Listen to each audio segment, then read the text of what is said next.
আসসালামু আলাইকুম। Sajjad computer and online সলিউশনের পক্ষ হতে আপনাদের স্বাগতম। আজকে আমরা একটা মাইক্রোসফট এক্সেলের সুন্দর একটা কাজ নিয়ে আলোচনা করব, যেটার মাধ্যমে আমরা খুব সহজে যে কোনো একটা প্রতিষ্ঠানের রেজাল্ট শিট, পাশাপাশি শিক্ষার্থীদের জন্য প্রত্যেকটা শিক্ষার্থীদের জন্য আলাদাভাবে একটা মার্কশিট আমরা কীভাবে তৈরি করতে পারবো, আমরা সে বিষয়ে পূর্ণাঙ্গ এবং বিস্তারিতভাবে আলোচনা করব। আমি এটা আপনারা যে স্ক্রিনে আমরা যে একটা রেজাল্ট শিটের সামারি আপনারা দেখতে পাচ্ছেন, এটা আমি একটা কিন্ডারগার্টেন স্কুলের জন্য তৈরি করে দিয়েছি ওদের রিকোয়ারমেন্ট অনুযায়ী। আমার এই শিটে আপনারা উপরে আপনার হেডারে ওই প্রতিষ্ঠানের নামটা পাবেন, ক্লাস কোন শ্রেণীর এবং এক্সাম নেমের এখানে আপনারা যদি যে কোনো একটা যদি নাম দেন, সেটা একাডেমিক ট্রান্সক্রিপ্টে অটোমেটিক্যালি চলে যাবে। যেমন আমরা এখানে একটা এক্সামের নাম দিই, যেমন সেকেন্ড টার্মিনাল, সেকেন্ড TERMINAL 2024 আমরা আপাতত এই নামটা ইউজ করলাম। আপনার ভিডিওটা যাতে আপনার লম্বা না হয়, সেজন্য আমি আগে থেকেই 10জন শিক্ষার্থীর নাম এবং কিছু নম্বর আমি এখানে অ্যাড করে রেখেছি। আমি আমার এই সফটওয়্যারটা বা ডাটাবেসটা বা এক্সেল শিটটা ফর্মুলাগুলো দিয়ে কাজ করা হয়েছে, এগুলো ঠিক মতো কাজ করতেছে কিনা এটা আমরা চেক করার জন্য আমি এখানে কিছু নাম্বার চেঞ্জ করে দেখব। হ্যাঁ, যেমন এখানে প্রথমে আপনারা এখানে দেখতে পাচ্ছেন যে উপরে লেখা আছে হাইস্ট মার্ক, অর্থাৎ এই বাংলা, ইংরেজি, ম্যাথমেটিক্স এবং ড্রয়িং, এই 4টা সাবজেক্টের সর্বোচ্চ মার্ক কে পেল, ওই নাম্বারটা আপনার এখানে চলে আসবে। যেমন আমার এখানে বাংলায় বলছে highest mark 90, class roll number 9, ও আপনার এখানে 90 পেল, এটা আপনার হাইস্ট মার্ক হিসেবে এখানে শো করতেছে। তারপরে ইংলিশে আপনার হাইস্ট মার্ক হচ্ছে আপনার 80, সেটা শো করতেছে। ম্যাথমেটিক্সে আপনার 90 এবং ড্রয়িংয়ে 42, এটাও শো করতেছে। উল্লেখ্য যে এখানে বাংলা, ইংরেজি, ম্যাথমেটিক্স এগুলো হচ্ছে আপনার 100 নাম্বার করে, এবং ড্রয়িংটা হচ্ছে আপনার 50 মার্কের উপর। আপনার এখানে আপনার এই শিটের ডান পাশে আপনার এখানে দেখেন, এখানে অলরেডি দেওয়া আছে যে আপনার নাম্বারে আপনার কোন ইয়ার জন্য, এই যে আপনার 80 থেকে 100-র মধ্যে হলে কত, হ্যাঁ এটার জন্য 50 মার্ক হলেও কত, আপনার বিস্তারিত আপনার এই শিটের মধ্যে আপনার দেওয়া আছে, আপনারা এটা দেখে নিতে পারবেন। হ্যাঁ, আমি আর এটা সম্বন্ধে আমি বিস্তারিত বললাম না, আমরা সরাসরি মেন শিটে চলে যাই। এই শিটটাতে আপনার এখানে শুধুমাত্র সাবজেক্ট ওয়াইজ কতটা নাম্বার পেল, ওই নাম্বারটা শুধু আপনি বসালে আপনার এখানে গ্রেড পয়েন্ট এবং CGPA আপনার চলে আসবে। প্রত্যেকটার জন্য ইন্ডিভিজুয়ালও আছে, আবার এগুলো টোটাল আপনার এই 4টা নাম্বারের 4টা পরীক্ষায় এখানে ও কতটা মার্ক পেলো, ওগুলো টোটাল এখানে যোগ হয়ে যাবে। যোগ হওয়ার পর টোটাল CGPAটার উপর ডিপেন্ড করে আপনার এখানে গ্রেড পয়েন্টটা চলে আসবে। গ্রেড পয়েন্টের উপর আপনার এখানে লেটার গ্রেডটা আসবে, এবং এই টোটাল যতজন আপনার পরীক্ষার্থী আছে ওদের আপনার এখানে র্যাঙ্কিংটাও আপনি এখানে পেয়ে যাবেন। যে জিনিসটা আপনার স্বয়ংক্রিয়ভাবে আপনার হয়ে যাবে। তো আমরা ধরেন এখান থেকে কিছু মার্ক আমরা চেঞ্জ করে দেখি যে আদৌ আমার একটা কাজ করে কিনা। হ্যাঁ, তো আমার এখানে 80তে আপনার অ্যাপ্লাস দিয়ে আছে, আমি এটাকে ধরুন আমি এখানে 50 দিলাম, 50 আপনার B হলো। আমার এখানে দেখেন 50 থেকে 59-এর মধ্যে আপনার B এবং গ্রেড পয়েন্ট 3.5 হওয়ার কথা, আমার এখানে 3.5 হয়ে গেছে। আমি এখানে 80-এর জায়গায় 70 দিলাম, 70-এ আপনার A হওয়ার কথা হয়েছে। এখানে আপনার 40-এ আমার C হওয়ার কথা, C হয়েছে। এবং যেহেতু আমার এখানে 50-এর মার্ক, 50-এ আমি এখানে যদি আপনি 25 দিই, তাহলে আমার B হয়ে 50-এর মধ্যে আমার এখানে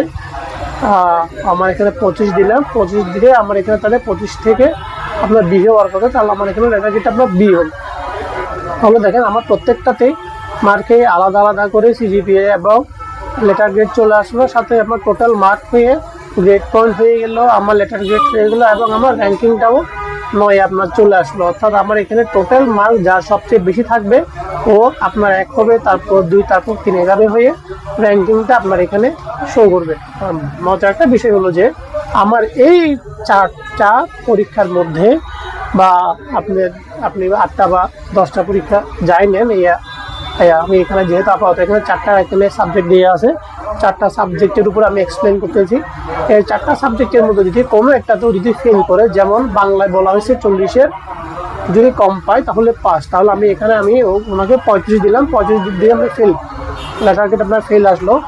এখানে আপনার এই 4টা সাবজেক্টের মধ্যে একটাতে যদি সে ফেল করে, আমার টোটাল মার্ক কিন্তু আপনার এখানে 0 হয়ে যাবে, টোটাল গ্রেড পয়েন্ট আপনার 0 হয়ে যাবে, লেটার গ্রেডটা আপনারা F দেখাবে এবং টোটাল র্যাঙ্কিংটাও 0 দেখাবে।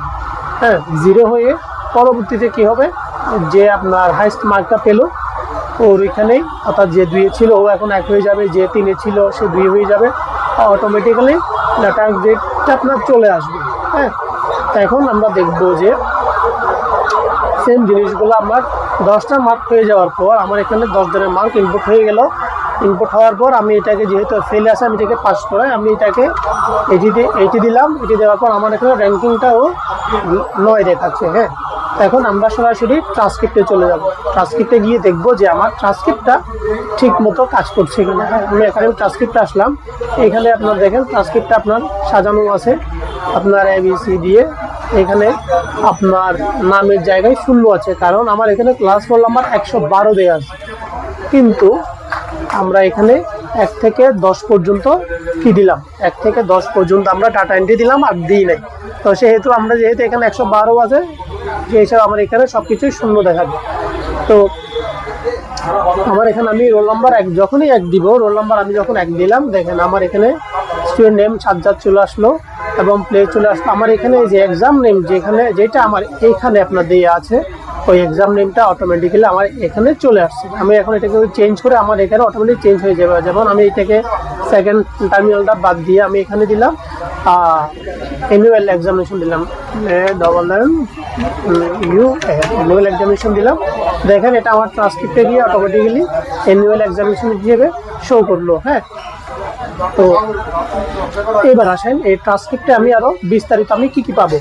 যেমন এখানে প্রত্যেকটা আপনার নামগুলো আপনার অটোমেটিক্যালি চলে আসবে এবং পাস মার্কটা এখানে আমাকে ম্যানুয়ালি বসাতে হবে। পাস মার্কটা বসালাম, ও কততে পাস, এখানে ওরা আপনার 40-এ পাস মার্ক বসছিল, আমি এখানে 40 করে যখন দিলাম, দেখেন আমার এখানে পাস মার্কটা অটোমেটিক্যালি চেঞ্জ হয়ে গেছে। এবার আসেন রেজাল্ট মার্ক এবং হাইস্ট মার্ক। রেজাল্ট মার্কটা এখানে আপনি রোল নাম্বার 1 এখানে আমরা একটু দেখে নিই, বাংলায়ও 80, ইংলিশে 70, ম্যাথমেটিক্সে 40, ড্রয়িংয়ে 25। হ্যাঁ, আমরা একটু দেখবো, চেক করবো যে প্লে আপনার বাংলায় 80, ইংলিশে 70, ম্যাথমেটিক্সে 40, ড্রয়িংয়ে 25 ও টোটাল মার্ক পেল 215। এটার গ্রেড 4, আপনার গ্রেড হচ্ছে আপনার A- এবং র্যাঙ্কিংয়ে 9। এগুলো এখন আসলে দেখলাম যে আমরা এখানে দেখতে পাচ্ছি যে হাইস্ট মার্কগুলো যে ও পাইছিল এই সাবজেক্টে, যেমন এখানে বাংলায় 90, ইংলিশে 80, ম্যাথমেটিক্সে 82, ড্রয়িংয়ে 42। দেখেন 90, 80, 82, 42। হ্যাঁ, এগুলো সবগুলোই অটোমেটিক্যালি চলে আসলো এবং অবটেইন মার্ক হচ্ছে 215। আমার এখানে দেখেন 215 আছে। তার উপর হচ্ছে ও লেটার গ্রেড পেল A-, এখানে লেটার গ্রেড A- এবং ও CGPA পেল 4.0, CGPA হচ্ছে 4.0। হ্যাঁ, এবং র্যাঙ্কিংয়ে যে পজিশনটা, ও এখানে র্যাঙ্ক পজিশন 9, আমার এখানেও দেখেন র্যাঙ্ক পজিশনটা 9 দেওয়া আছে। হ্যাঁ, এবং এটার সাথে আপনি পাচ্ছেন কত, ও পার্সেন্টেজ, অর্থাৎ ও টোটালি এইখানে আপনার 350 এবং 215, এই এটার দুটার উপর আপনার ডিপেন্ড করে আপনার টোটাল মার্ক এবং প্রাপ্ত মার্ক আপনার ভাগ করে আপনার টোটালি যা হয় সেটা হচ্ছে 61.43% ও পার্সেন্টেজে কী পেল, মার্কটা পেল। অর্থাৎ একজন স্টুডেন্টের জন্য একটা শিক্ষা প্রতিষ্ঠানে যতটুকু আপনার ইনফরমেশন দরকার, সব ইনফরমেশনগুলাই আমরা এই ট্রান্সক্রিপ্টের মধ্যে পেয়ে গেছি। এখন ধরেন যারা আপনার